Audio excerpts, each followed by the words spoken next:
uh, a JP Morgan multi-asset fund. I think everybody is familiar already with JP Morgan, no? JP Morgan is one of the biggest investment banks in the world, and we are one of the representative here in the Philippines, no? So let's proceed. So ang investment strategy nito, ito ha, let's analyze this type of fund. Kailangan ma-analyze natin ito eh. Then you tell me in the end kung saan nyo siya ilalagay. An investment strategy that is focused on building a portfolio specifically structured to generate regular income. Ayan ha, regular income ang objective nito. Okay, there are two types, the peso and the dollar. So, if you want it to be a more conservative type of fund, go with peso. Pero if you want it to make it a much more higher, dollar. Bakit? Okay, can someone ask, later I will ask, bakit mas risky o mas aggressive ang dollar fund? Can anyone tell me, bakit mas aggressive ang dollar fund compared to a peso global fund? Pareho lang naman silang JP Morgan fund. What is the difference? Correct. You are exposed with the dollar denomination. So, even though that you have the same interest earnings, may isa ka pang kailangan i-consider, which is dollars, the fluctuation of dollars. So, dito naglalaro yung FX natin, no? So, ito ang minsan ang problema, no?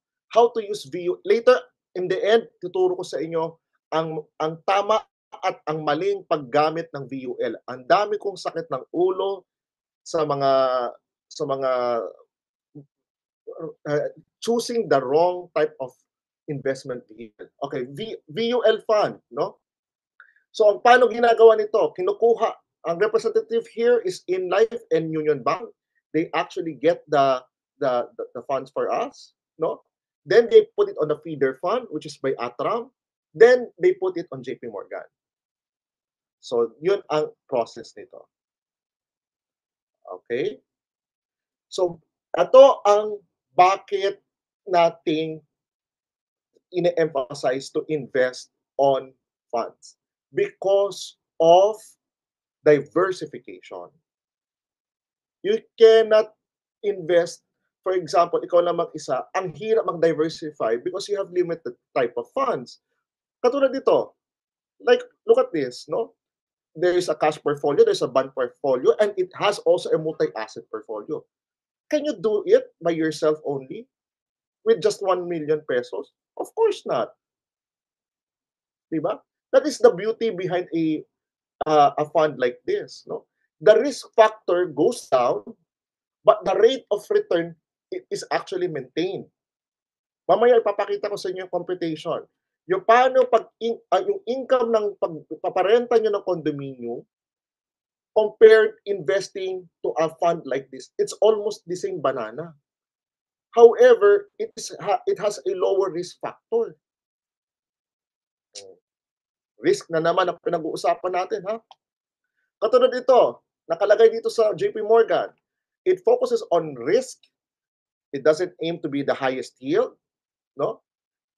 80 countries, tandaan nyo ha, 80 countries, 10 asset classes, 500 investment strategies.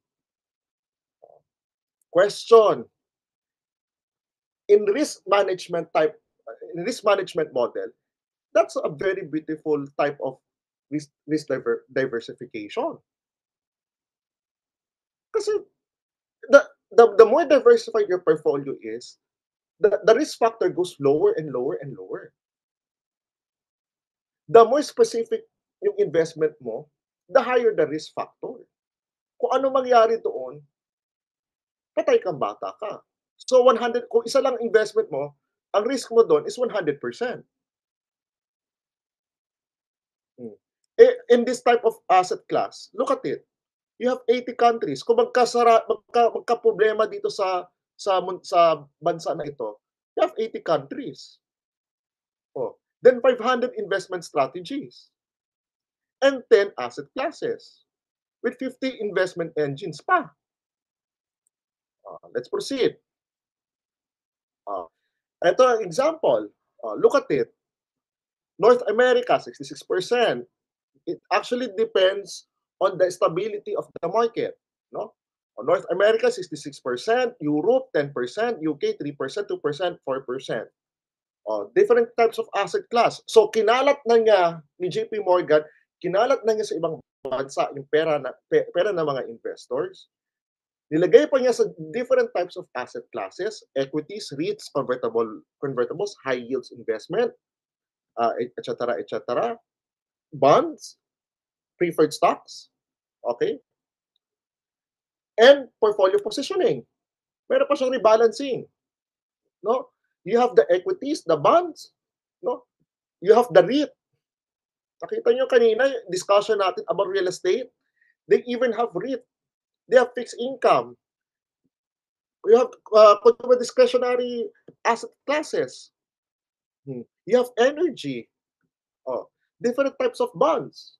From ang problema kasi sa AA, it is very safe, pero it gives you a low yield. So they even have a very diversified fixed income. And for the growth type of investment, pinasok din nila yung mga malalaking kumpanya.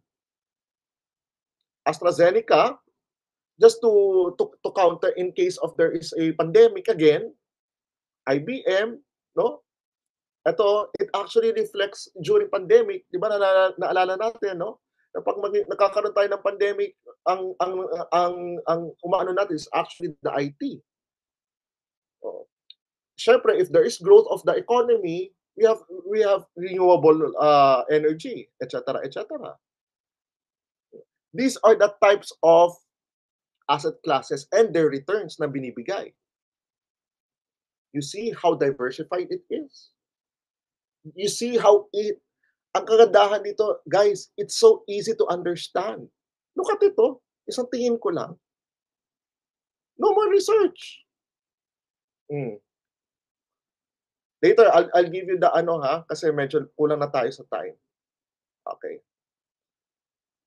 So, year to date, ayan, 16.9. Later, I'll discuss it to you later, ha? This is on 2021 performance pa to, ha? Iba na ngayon, ha? So, it's all going up na siya, no? Dahil dalawa ang types of ang investment nito. First is the capital appreciation and also the distribution of the dividends. In this case, no, the distribution of the dividends, it's around 6 to 8%. Well, the capital appreciation nito is around 7%. Okay. Now, saan siya na-classify ngayon? We classify it mostly